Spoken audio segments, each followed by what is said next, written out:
ففروا إلى الله إني لكم منه نذير مبين.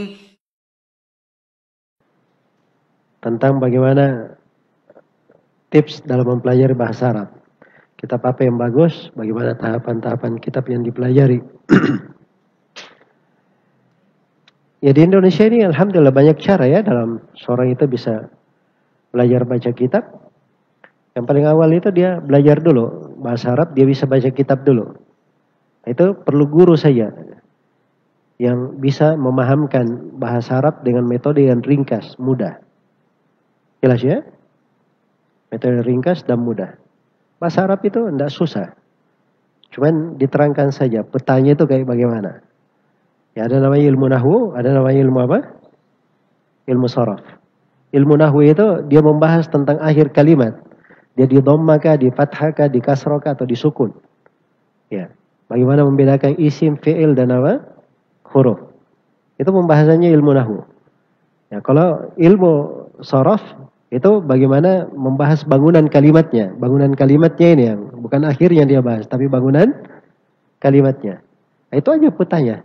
Sekarang kalau mau dibaca dhamma, dia harus model bagaimana? Dia sebagai fa'il kah? Sebagai naibul fa'il kah? Atau sebagai apa? Disebutkan poin-poinnya. Dia kapan dibaca fathah? Dia sebagai ini.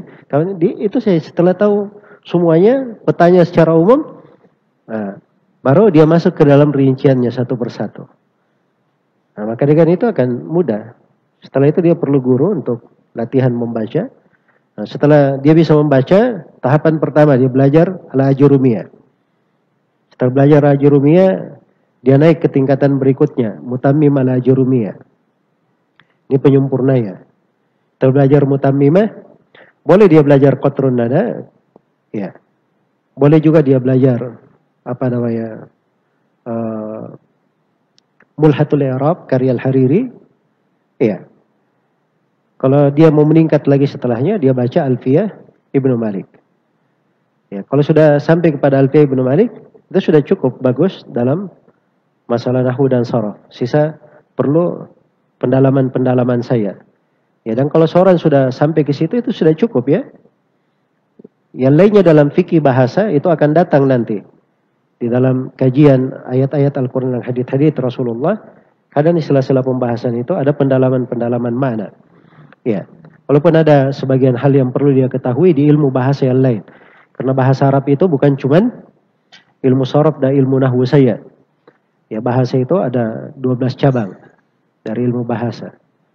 Jelas ya? Jadi hal-hal yang paling utama bagaimana dia bisa membaca kitab. Setelah itu, ya insyaallah taala dia mengambil dari ilmu apa namanya balaghah, ya, agar supaya dia bisa lebih bagus mendalami makna-makna. Terus dia pelajari dari ma'ani huruf-huruf dan kalimat-kalimat.